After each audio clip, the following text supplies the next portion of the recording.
ब्रह्मा जी का रुद्रदेव से सती के साथ विवाह करने का अनुरोध, श्री विष्णु द्वारा अनुमोदन और श्री रुद्र की इसके लिए स्वीकृति।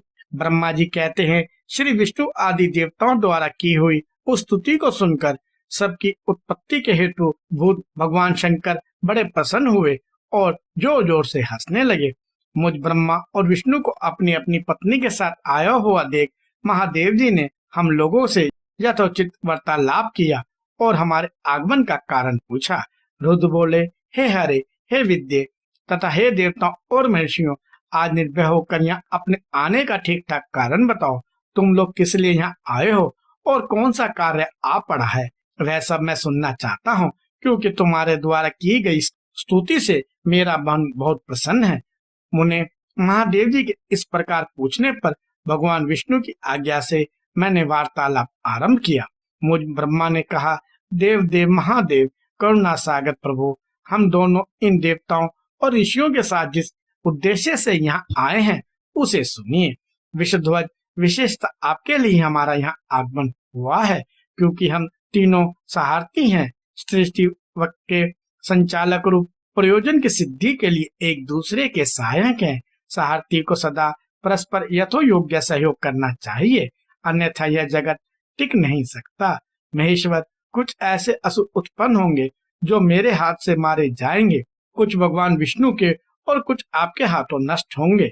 महाप्रभु, कुछ असुर ऐसे होंगे जो आपके वीर्य से उत्पन्न हुए पुत्र के हाथ से ही मारे जा सकेंगे। प्रभु, कभी कोई विरले ही असुर ऐसे होंगे जो माया के द्वारा वध को प्राप्त होंगे। आप भगवान शंकर की कृपा से ही देवताओं को सदा उत्तम सुख प्राप्त होगा। घोर असुरों का विनाश करके आप जगत को सदा स्वास्थ्य एवं अभय प्रदान करेंगे, अथवा यह भी संभव है कि आपके हाथ से कोई भी असुर ना मारा जाए, क्योंकि आप सदा योग युक्त रहते हुए राग द्वेष से रहित हैं तथा एकमात्र दया करने में ही लगे रहते हैं। ईश, यदि वे असुर भी आराधित हों, आपकी दया से अनुग्रहित होते रहे तो सृष्टि और पालन का कार्य कैसे चल सकता है।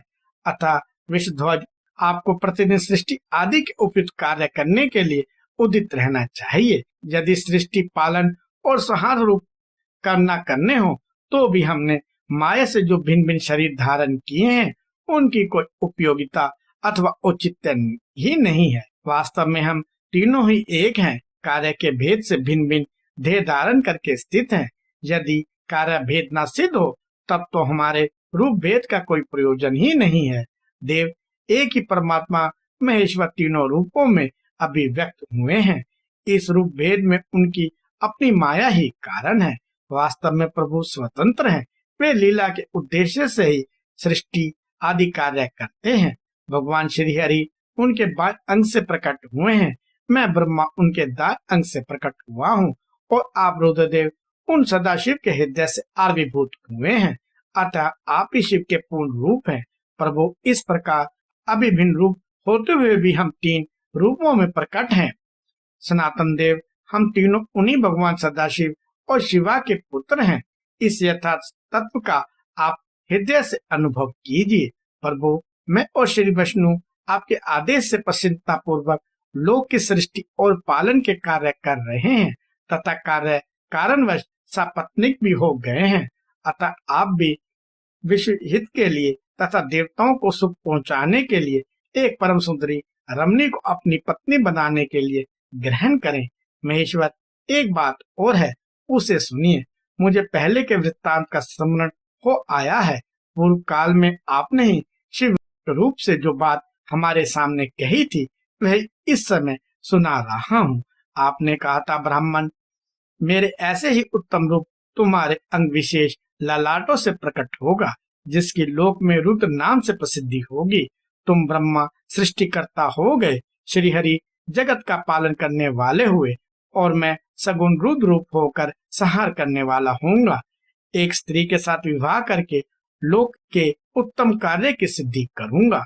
अपनी कही हुई इस बात को याद करके आप अपनी ही पूर्व प्रतिज्ञा को पूर्ण कीजिए।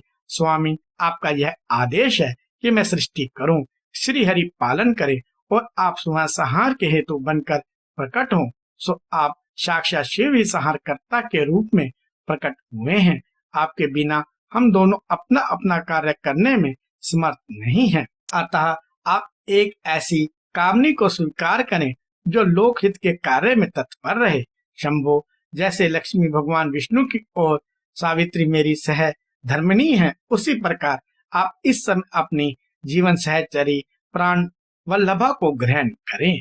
मेरी यह बात सुनकर लोकेश्वर महादेव जी के मुख पर मुस्कुराहट दौड़ गई। वे श्री हरि के सामने मुझसे इस प्रकार बोले। ईश्वर ने कहा, ब्राह्मण, हरे तुम दोनों मुझे सदा ही अत्यंत प्रिय हो। तुम दोनों को देखकर मुझे बड़ा आनंद मिलता है। तुम लोग समस्त देवताओं में श्रेष्ठ तथा त्रिलोकी के स्वामी हो। लोकहित के कार्य में मन लगाए रहने वाले तुम दोनों के वचन मेरी दृष्टि में अत्यंत गौरवपूर्ण है, किंतु सुश्रेष्ठ गण, मेरे लिए विवाह करना उचित नहीं होगा, क्योंकि मैं तपस्या में संलग्न रहकर सदा संसार से विरक्ति रहता हूँ और योगी के रूप में ही मेरी प्रसिद्धि है, जो निवृत्ति के सुंदर मार्ग पर स्थित है। अपने आत्मा में ही रमना करता आनंद मानता हूँ। निरंजन माया से लिप्त है, जिसका संसार अद्भुत दिगंबर है, जो ज्ञानी आत्मदर्शी और कामना से शून्य है, जिसके मन में कोई विकार नहीं है, जो भोगों से दूर रहता है तथा जो सदा अपवित्र और अमंगल वेशधारी हैं। उसे संसार में कामनी से क्या प्रयोजन है? वे इस समय मुझे बताओ तो सही। मुझे तो सदा केवल योग में लगे रहने पर ही आनंद आता है। ज्ञानहीन पुरुष योग को छोड़कर भोग को अधिक महत्व देता है। संसार में विवाह करना प्राय बंधन में बंधना है। इसे बहुत बड़ा बंधन समझना चाहिए। इसलिए मैं सत्य सत्य कहता हूँ, विवाह के लिए मेरे मन में थोड़ी सी भी अभिरुचि नहीं है। आत्मा ही अपना उत्तम अर्थ या स्वार्थ है। उसका भली भांति चिंतन करने के कारण मेरी लौकिक स्वार्थ में प्रवृत्ति नहीं होती। तथापि जगत के हित के लिए तुमने जो कुछ कहा है उसे करूंगा। तुम्हारे वचन को गरिष्ठ मानकर अथवा अपनी कही हुई बात को पूर्ण करने के लिए मैं अवश्य विवाह करूंगा, क्योंकि मैं सदा भक्तों के वश में रहता हूँ। परंतु मैं जैसी नारी को प्रिय पत्नी के रूप में ग्रहण करूंगा और जैसी शर्त के साथ करूंगा, उसे सुनो। हे ब्राह्मण, मैं जो कुछ कहता हूँ वह सर्वथा उचित ही है। जो नारी मेरे तेज को विभाग पूर्वक ग्रहण कर सके, जो योगिनी तथा इच्छा अनुसार रूप धारण करने वाली हो, उसको तुम पत्नी बनाने के लिए मुझे बताओ। जब मैं योग में तत्पर रहूं, तब उसे भी योगिनी बनकर रहना होगा, और जब मैं कामस्थ होऊंगा, तब उसे भी कामनी के रूप में ही मेरे पास रहना होगा।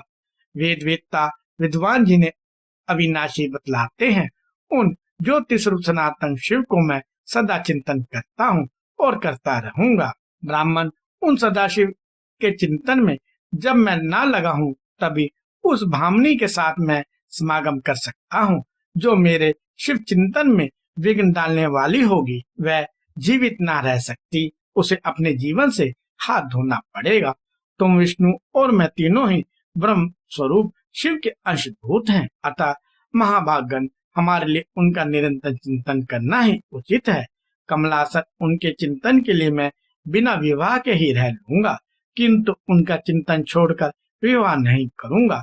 अतः तुम मुझे ऐसी पत्नी प्रदान करो जो सदा मेरे कर्म के अनुकूल चले। ब्राह्मण, उसमें भी मेरी एक और शर्त है, उसे तुम सुनो। यदि उस स्त्री का मुझ पर और मेरे वचन पर अविश्वास होगा, तो मैं उसे त्याग दूंगा।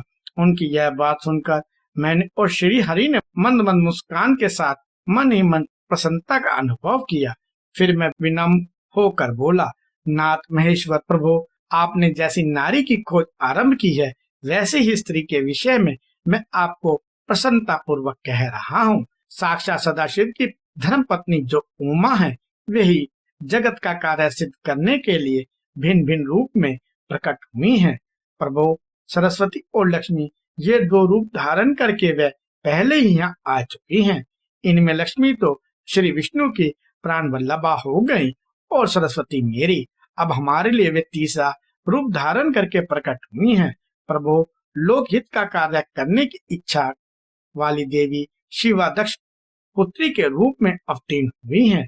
उनका नाम सती है। सती ही ऐसी भार्य हो सकती हैं जो सदा आपके लिए हितकारिणी हो। देवेश महातेजस्वी सती आपके लिए आपको पति रूप में प्राप्त करने के लिए दृढ़ता पूर्वक कठोर व्रत का पालन करते हुए तपस्या कर रही हैं। महेश्वर, आप उन्हें वर देने के लिए जाइए, कृपया कीजिए और बड़ी प्रसन्नता के साथ उन्हें उनकी तपस्या के अनुरूप वर देकर उनके साथ विवाह कीजिए। शंकर, भगवान विष्णु, मेरी तथा इन संपूर्ण देवताओं की यही इच्छा है। आप अपनी शुभ दृष्टि से हमारी इस इच्छा को पूर्ण कीजिए, जिससे हम आदर पूर्वक इस उत्सव को देख सके। ऐसा होने से तीनों लोकों में सुख देने वाला परम मंगल होगा और सबकी सारी चिंता मिट जाएगी, इसमें संशय नहीं है। तदंतर मेरी बात समाप्त होने पर लीला विग्रह धारण करने वाले भक्त वत्सल महेश्वर मधुसूदन अच्युत ने इसी का समर्थन किया। तब भगवत्सल भगवान शिव ने हंसकर कहा, बहुत अच्छा, ऐसा ही होगा। उनका ऐसा कहने पर हम दोनों उनसे आज्ञा ले अपनी पत्नी तथा देवताओं और मुनियों के साथ अत्यंत प्रसन्न हो अपने अभिस्थान को चले गए।